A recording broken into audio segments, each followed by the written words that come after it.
gone into contract. Buyer and seller agree that the buyer will pay $300,000 subject to the property appraising at $300,000 or above, right? Appraisal comes in at $290.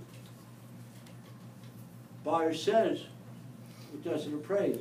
Seller says, I want my piece of the action for taking my property off the market. What must, for your class test Sunday, the broker do? They have to return to the buyer. Why? It's clear in the contract. It's signed and agreed upon, right?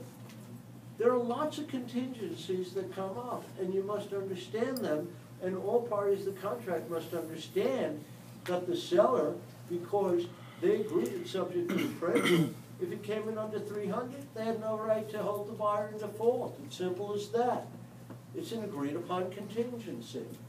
Any contingencies that are legal must be honored. Now, one of the areas where we ran into problems with fraud is what is called rental information on page number 63. If a brokerage sells for money rental information, they are required to give certain documentation. And the documentation is this: a written contract or receipt stating the following exactly as per FREC rule, exactly per rule. So again, this is word for word, this is not speculatron. Page 63, rental information. If a broker or sales associate attempts to negotiate a rental or furnishes rental information to a prospective tenant for a fee paid by the tenant, no fee paid for the tenant, by the tenant, the licensee must provide the prospective tenant with a written contract or receipt that says the following: if the rental information provided under this contract is not current or accurate in any material aspect, you may demand within 30 days of this contract date a return of your full fee paid.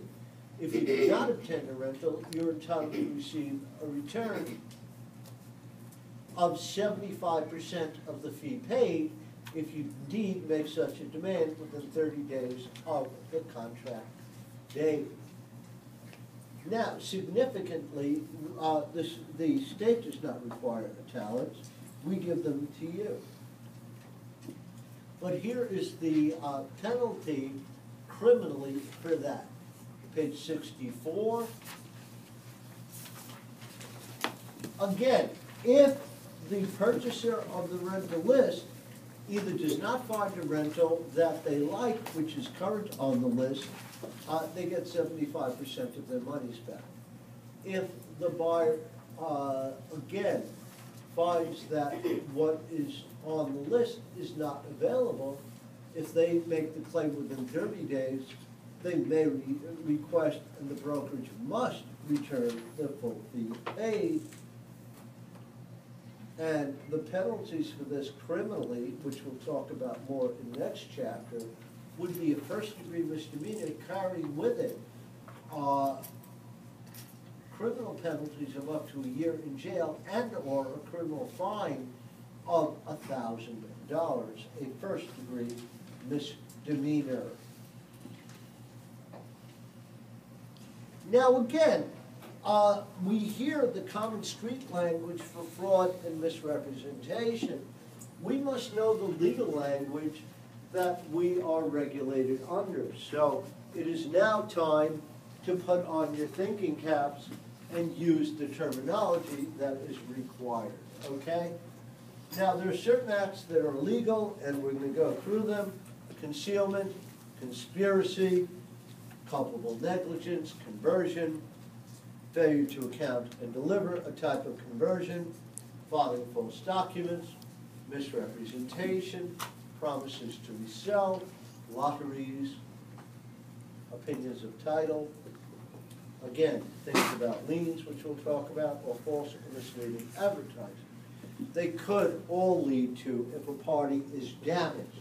And the key point in order to have a complaint legally, one must be damaged by the actions of the parties when they held a valid active current real estate license.